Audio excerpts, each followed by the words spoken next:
ગુજરાત એટીએસે એક સફળ ઓપરેશન પાર પાડ્યું છે। કર્ણાટકના બેંગલુરુથી એક સમા પરવીન નામની મહિલાને ઝડપી પાડવામાં આવ્યું છે। આ આરોપી દ્વારા દેશમાં એકતા અખંડિતતા તૂટે કોમી વૈમનસ્ય ફેલાય તે પ્રકારના કોન્ટેન્ટ છે તે સોશિયલ મીડિયાના માધ્યમથી મુક્તિ હતી। આ મહિલા અલકાયદા સાથે પણ સંકળાયેલી હોય તે પ્રકારની વિગતો સામે આવી રહી છે, જેમાં જિહાદી ભાષણો છે, પાકિસ્તાનના જે મૌલાનાઓ છે તેમના ભાષણો આ સોશિયલ મીડિયા જે સ્ટ્રેન્જર નેશન 2 નામની આઈડી હતી તેના પર મૂકવામાં આવતા હતા ને આને જ લઈને ગુજરાત એટીએસે કર્ણાટકના બેંગલુરુમાં સમા પરવીન નામની જે મહિલા આરોપી છે તેના ઘરે દરોડા પાડવામાં આવ્યા અને દરોડા દરમિયાન એક શંકાસ્પદ લેપટોપ તેના મોબાઈલ ફોન સહિતની વસ્તુઓ છે તે મળી આવી છે। તેમાં ઘણા મહત્ત્વના ખુલાસા આ જે ફોનની ચકાસણી ગુજરાત એટીએસ કરશે તેમાં થઈ શકે છે। ત્યારે આ બાબતને લઈને ગુજરાત એટીએસના ડીઆઈજી સુનિલ જોશીએ શું ખુલાસા પ્રેસ કોન્ફરન્સમાં કર્યા છે, શું માહિતી સામે આવી છે તે સાંભળી લો। આ બધાના ધ્યાનમાં હશે કે લાસ્ટ 22/7ના દિવસે એટીએસ ખાતે એક યુએપીએ અને બીએનએસમાં એક કેસ કરવામાં આવેલ હતો, જેમાં એક્યુઆઈએસથી સંકળાયેલ 4 આરોપીઓની ધરપકડ કરવામાં આવેલ હતી, જે કે ફેક દિલ્હીથી, ફરદીન અમદાવાદથી, સૈફુલ્લા કુરેશી મોડાસાથી અને જીશાનને નોઈડાથી પકડવામાં આવેલ હતો। આ લોકોની બધાની 14 દિવસના અમને રિમાન્ડ મળ્યા હતા। આ રિમાન્ડ દરમિયાન જે ફેક છે એના ઇન્ટ્રોગેશન દરમિયાન જાણવા મળેલ કે આ એક ઇન્સ્ટા અકાઉન્ટ છે સ્ટ્રેન્જર નેશન 2 કરીને। આ અકાઉન્ટના કોન્ટેક્ટમાં છે। આ અકાઉન્ટ મારફતે એ લોકોએ એક્યુએસથી રિલેટેડ કન્ટેન્ટની આપ લે કરતા હતા અને જિહાદી મુદ્દાઓ પર ડિસ્કશન્સ એ લોકોએ કરતા હતા। આ ઇન્ટ્રોગેશન આધારે અને એના જે વિડીયોઝ હતા એ વિડીયોઝને ડીપ સર્ચ ઇન્ટરનેટમાં કરતાં અમને અમારી જે ટીમ છે એ ટીમના ઇન્સ્ટા અકાઉન્ટ મળી આવેલા, જે કે સ્ટ્રેન્જર્સ નેશન 2 અને સાથે સાથે આનાથી જ રિલેટેડ જે ફેસબુક પેजेस છે સ્ટ્રેન્જર્સ ઓફ ધ નેશન અને સ્ટ્રેન્જર્સ ઓફ ધ નેશન 2, આ ટોટલ 3 અકાઉન્ટ, 2 ફેસબુક ઉપર અને 1 ઇન્સ્ટાગ્રામ ઉપર અમને મળી આવેલો। આ બહુ પોપ્યુલેટેડ ઇન્સ્ટા અકાઉન્ટ હતો। કહેવાનો કે આના જે ફોલોઅર્સ છે એ 10,000થી પણ વધારે દરેક અકાઉન્ટ ઉપર ફોલોઅર્સ હતા અને ઘણા બધા કન્ટેન્ટ્સ એ લોકોએ મૂકતા હતા।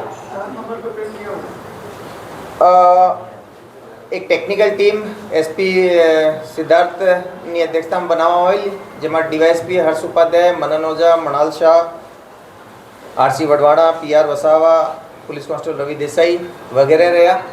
એ લોકો દ્વારા ટેકનિકલી આ અકાઉન્ટ હોલ્ડર્સ કોણ છે એ બાબતમાં ડિટેલ્સ શોધવામાં આવેલી।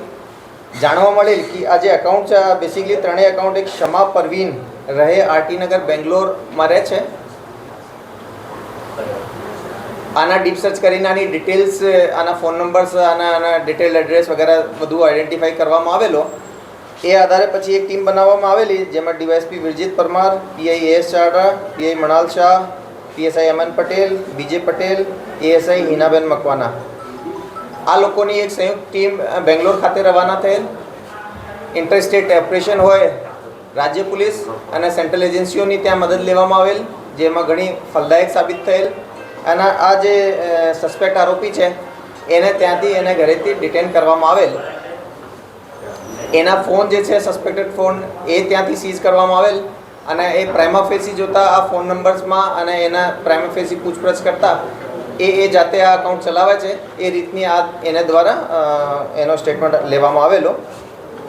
પછી આ જે આરોપી છે એનો એક ટ્રાન્ઝિટ રિમાન્ડ લઈને અહીંયા આજે અમદાવાદ ખાતે લઈને આવેલ છીએ। આનો જે ઇન્સ્ટા અકાઉન્ટ છે એને અગર ચેક કરીએ તો અગેન એમાં Al Qaeda Indian subcontinental leader Maulana Asim ઉમરના જે જેહાદી ભાષણો છે, જેમાં એ ગજવાએ હિન્દ ડિક્લેર કરવાનો, હથિયારબંધ વિપ્લવ કરવાનો, ધાર્મિક આધારે હિંસા ફેલાવવાના, એન્ટી નેશનલ એક્ટિવિટી કરવાનો, આ બધા રિલેટેડ કન્ટેન્ટ આના દ્વારા મૂકવામાં આવેલ છે। આ સાથે સાથે અલકાયદાના જે ઇમામ અનવર ઓલાકીના જેહાદી પ્રવચનો પણ આના દ્વારા મોકલવામાં આવેલ છે। સાથે સાથે લાહોરની લાલ મસ્જિદના મૌલાના અબ્દુલ અઝીઝનો બયાન પણ એ પોસ્ટ કરી છે, જેમાં કે ભારતમાં ધાર્મિક આધારે હિંસા ફેલાવીને દેશ વિરુદ્ધ કામગીરી કરવા માટે લોકોને એ લોકોએ ઉકસાવતા હતા। હાલ અમે એ લેડીને આજે અહીંયા લઈને આવ્યા છીએ. હવે હાલમાં એને કોર્ટમાં પ્રોડ્યુસ કરીને અમે આગળની કાર્યવાહી કરીશું. સર, પાકિસ્તાન કનેક્શન કોઈ સામે મળી એ જે છે એને ત્યાંથી જ એના ઘરથી જ ડિટેન કરીને અમે લોકો અહીંયા ટ્રાન્ઝિટ વોરંટ ઉપર લઈને આવ્યા છીએ. પ્રાઇમા ફેસિયાનો ફોન ત્યાં જ અમે સીઝ કરી દીધા હતા, પરંતુ એની પૂછપરછમાં જાણવા મળેલ છે કે આ ઘણા બધા પાકિસ્તાની જે વોટ્સઅપ નંબર છે એની જોડે કોન્ટેક્ટમાં હતી. સાથે સાથે પાકિસ્તાન સિવાય પણ બીજા કન્ટ્રીઝ જોડે પણ એના સંપર્ક છે, આ એના દ્વારા બતાવવામાં આવેલ હતો. સર, સોશિયલ મીડિયા પર કેટલા સમયથી આ પ્રકારના કોન્ટેન્ટ મુક્તિ હતી અને કેટલી સક્રિય હતી? જો અમે એના રિસેન્ટ જે કન્ટેન્ટ છે એ કન્ટેન્ટ આધારે આપણે કહીએ છીએ કે આ રીતના સસ્પેક્ટેડ કન્ટેન્ટ છે. આજે જ અમે એને લઈને આવ્યા છીએ. એની પ્રોફાઇલ કેટલી જૂની છે એ અમે થોડો આનો ડિટેલ અભ્યાસ કરીને આપણે કહીશું, અને આ પ્રોફાઇલ્સમાં ક્યારથી એ લોકોએ રેડિકલ કન્ટેન્ટ અને અલકાયદા રિલેટેડ કન્ટેન્ટ મૂકવા માંડ્યા છે એ પણ અમે આપણે ડ્યુરિંગ ઇન્વેસ્ટિગેશન કાયદાની ભાષામાં આને આતંકી કહેવાય મહિલાને કે શું કહેવાય? જો આપણે યુએપીએ જે એક્ટ છે એમાં વિભિન્ન જે સેક્શન એના સંપર્ક છે, આ એના દ્વારા બતાવવામાં આવેલ હતો. સર, સોશિયલ મીડિયા પર કેટલા સમયથી આ પ્રકારના કોન્ટેન્ટ મુક્તિ હતી અને કેટલી સક્રિય હતી? જો અમે એના રિસેન્ટ જે કન્ટેન્ટ છે એ કન્ટેન્ટ આધારે આપણે કહીએ છીએ કે આ રીતના સસ્પેક્ટેડ કન્ટેન્ટ છે. આજે જ અમે એને લઈને આવ્યા છીએ. એની પ્રોફાઇલ કેટલી જૂની છે એ અમે થોડો આનો ડિટેલ અભ્યાસ કરીને આપણે કહીશું, અને આ પ્રોફાઇલ્સમાં ક્યારથી એ લોકોએ રેડિકલ કન્ટેન્ટ અને અલકાયદા રિલેટેડ કન્ટેન્ટ મૂકવા માંડ્યા છે એ પણ અમે આપણે ડ્યુરિંગ ઇન્વેસ્ટિગેશન કાયદાની ભાષામાં આને આતંકી કહેવાય મહિલાને કે શું કહેવાય? જો આપણે યુએપીએ જે એક્ટ છે એમાં વિભિન્ન જે સેક્શન છે એમાં કોઈ પણ ઓર્ગેનાઇઝેશન હોય એના ટેરરિસ્ટ ઓર્ગેનાઇઝેશન તરીકે ડિક્લેર કરવાની એક પ્રક્રિયા છે. આ રીતે અલકાયદા જે છે અને એનાથી એસોસિએટ જે ઓર્ગેનાઇઝેશન છે, જે કે અલકાયદા ઇન ઇન્ડિયન સબકોન્ટિનેન્ટ હોય યા એની બીજા કોઈ રાજ્યો દેશોની જે શાખાઓ હોય એને આતંકવાદી સંગઠન તરીકે ડિક્લેર કરવામાં આવેલ છે. એમાં ડાયરેક્ટલી જોડાયેલા, એમાં કોઈ એની મેમ્બરશિપ લીધી હોય, એના ફાઇનાન્સ કરતા હોય, એના જે મટીરિયલ છે એનો પ્રચાર પ્રસાર કરતા હોય, એ બધા લોકોને અમે એના AKIથી સંબંધ માનીએ છીએ. ચારે આતંકીઓ જોડે આ મહિલા સંપર્કમાં હતી અને કઈ રીતે એને માર્ગદર્શન તમામ પૂરું પાડતી હતી? જો હાલ સુધીની અમારી તપાસમાં એ જે ફેક જે હતો, જે કે અમે દિલ્હીથી લઈને આવ્યા હતા, એ આને બહુ વધારે એક્ટિવ કોન્ટેક્ટમાં હતો. આગળનો જે ગ્રુપ હતો એ ફેક ચલાવતો હતો, અને ફેક સિવાય પણ થઈ શકે કે આ મહિલાએ બીજા ઘણા બધા લોકોના કોન્ટેક્ટમાં હોય, તો અમે એની પણ તપાસ કરીશું. મહિલા પોલીસથી બચવા માટે કયા પ્રકારે કોન્ટેક્ટ કરતી હતી, કેવી રીતે કોન્ટેક્ટ કરતી જેથી કરીને પોલીસથી બચી શકાય? બેસિક આ છે કે ભાઈ આ જે મહિલા છે એના દ્વારા એ જે હું આપણે જે આઈડીઝની વાત કરી, એ આઈડીઝ છે એ એના નામે ન હતી. જે બેસિક પ્રિકોશન્સ રાખવા જોઈએ એ પણ એનો ખ્યાલ રાખતી હતી. ઘણી વખતે આમાં જે કન્ટેન્ટ છે એ બહારથી પણ મૂકવામાં આવતા હતા. મારે કહેવાનો મતલબ આ છે કે વિદેશોથી પણ એની આઈડી ઉપર કન્ટેન્ટ મૂકવામાં આવતો હતો. તો જે બેસિક પ્રિકોશન્સ છે આ એના દ્વારા લેવામાં આવતો હતો. પણ તેમ છતાં જે ગુજરાત ATSની ટેકનિકલ ટીમ છે, જેમાં DSPના SPનો માર્ગદર્શન છે, એ ઘણી જ કેપેબલ છે.